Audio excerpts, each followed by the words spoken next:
येहि विधि बीते बरस 60, सहस बारी आहार। संवत सप्त सहस्त्र पुनि, रहे समीर आधार। सियापति राम जय जय राम, मेरे प्रभु राम जय जय राम। इस प्रकार जल का आहार करके तप करते हुए 6000 वर्ष बीत गए। फिर 7000 वर्ष वे वायु के आधार पर जीवित रहे। 10,000 वर्ष तक उन्होंने वायु का आधार भी छोड़ दिया। दोनों एक पैर से खड़े रहे। उनका अपार तप देखकर ब्रह्मा, विष्णु और शिव जी कई बार मुनि जी के पास आए। उन्होंने इन्हें अनेक प्रकार से ललचाया और कहा कि कुछ भी वर मांगो, पर ये परम धैर्यवान राजा रानी अपने तप से किसी के डिगाए नहीं डिगे। यद्यपि उनका शरीर हड्डियों का ढांचा मात्र रह गया था, फिर भी उनके मन में जरा भी पीड़ा नहीं थी। सर्वज्ञ प्रभु ने अनन्य गति आश्रय वाले तपस्वी राजा रानी को निज दास जाना। तब परम गंभीर और कृपा रूपी अमृत से सनी हुई यह आकाशवाणी हुई कि वर मांगो। मुर्दे को भी जिला देने वाली ये सुंदर वाणी कानों के छेदों से होकर जब हृदय में आई, तब राजा रानी के शरीर ऐसे सुंदर और हष्ट पुष्ट हो गए मानो अभी घर से आए हों। कानों में अमृत के समान लगने वाले वचन सुनते ही उनका शरीर पुलकित और प्रफुल्लित हो गया। तब मनु जी ने दंडवत करके बोले, प्रेम हृदय में समाता न था।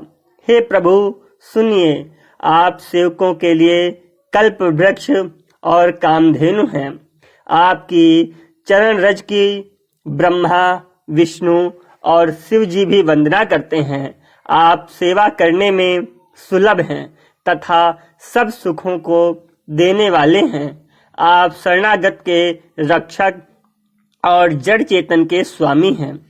हे अनाथों के नाथ, कल्याण करने वाले प्रभु, यदि हम लोगों पर आपका स्नेह है तो प्रसन्न होकर यह वर दीजिए कि आपका जो स्वरूप शिव जी के मन में बसता है और जिसकी प्राप्ति के लिए मुनि लोग यत्न करते हैं, जो काकभुसुंड के मन रूपी मान सरोवर में विहार करने वाला हंस है, सगुण और निर्गुण कहकर वेद जिनकी प्रशंसा करते हैं।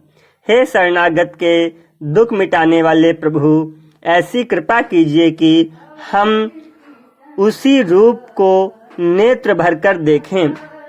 राजा रानी के कोमल, विनय युक्त और प्रेम सागर में पगे हुए वचन भगवान को बहुत ही प्रिय लगे। भक्तवत्सल, कृपा निधान, संपूर्ण विश्व के निवास स्थान या समस्त विश्व में व्यापक सर्वसमर्थ भगवान प्रकट हो गए।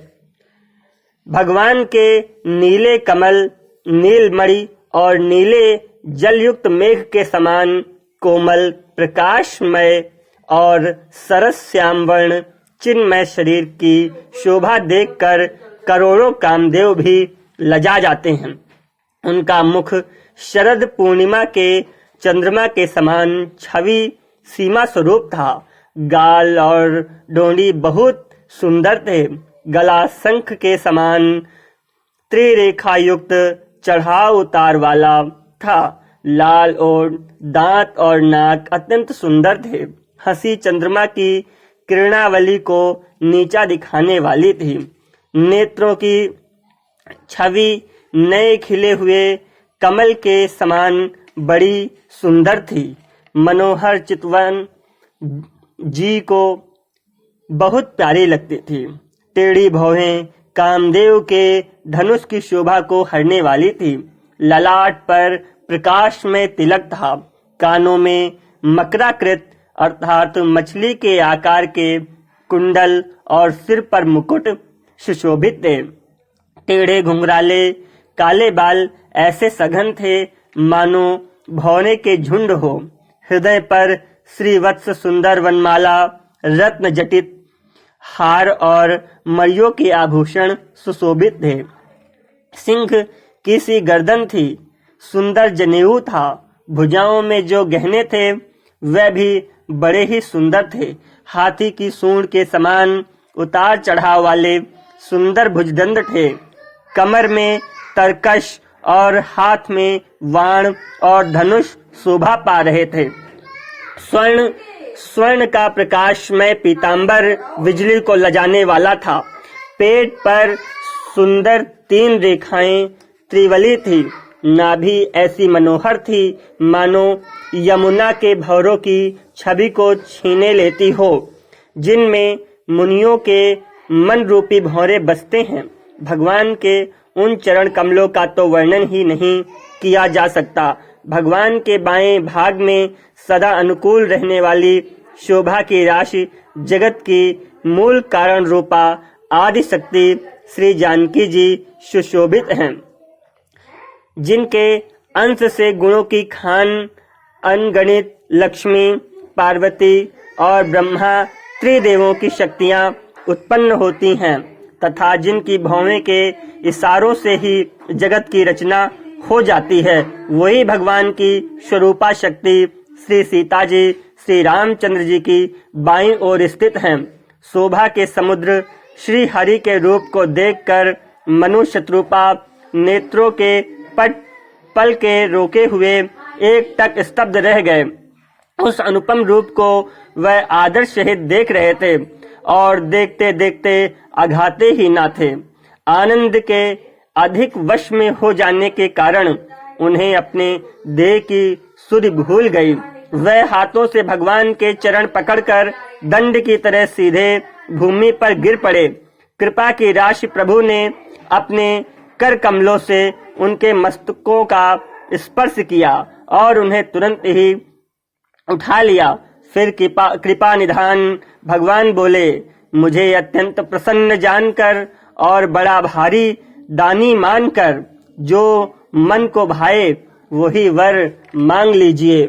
प्रभु के वचन सुनकर दोनों हाथ जोड़कर और धीरज धरकर राजा ने कोमल वाणी कही, हे नाथ, आपके चरण कमलों को देखकर अब हमारी सारी मनोकामनाएं पूरी हो गई हैं।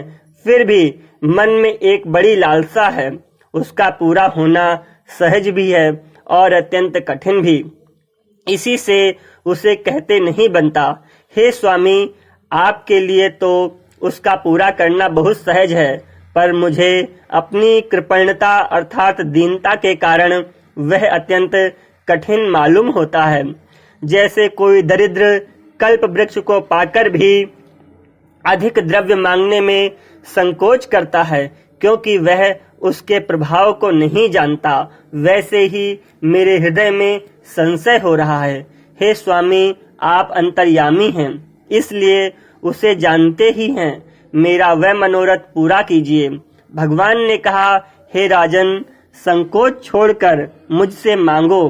तुम्हें न दे सकूं ऐसा मेरे पास कुछ भी नहीं है।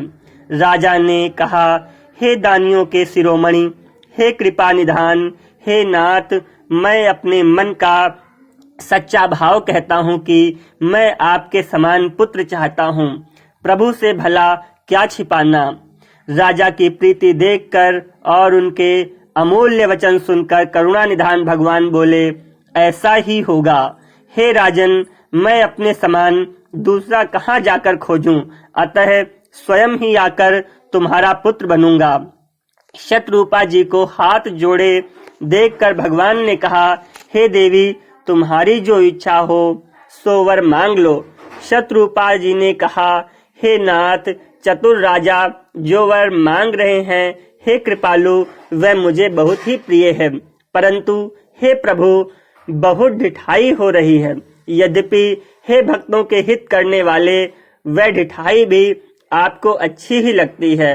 आप ब्रह्मा आदि के भी पिता अर्थात उनको उत्पन्न करने वाले हो, जगत के स्वामी और सबके हृदय के भीतर की जानने वाले परम ब्रह्म भी हो, ऐसा समझने पर मन में संदेह होता है। फिर भी प्रभु ने जो कहा वही प्रमाण सत्य है। मैं तो ये मांगती हूँ कि हे नाथ, आपके जो निज जन हैं, वह जो अलौकिक अखंड सुख पाते हैं और जिस परम गति को प्राप्त होते हैं, सोए सुख सोए गति सोए भगति, सोए निज चरणन स्नेहु, सोए विवेक सोए राहनि प्रभु, हम ही कृपा करि देहु सियापति राम। जय जय राम मेरे प्रभु राम, जय जय राम। हे प्रभु, वही सुख, वही गति, वही भक्ति, वही अपने चरणों में प्रेम, वही ज्ञान और वही रहन सहन कृपा करके हमें दीजिए। बोलो श्री रामचंद्र भगवान की जय।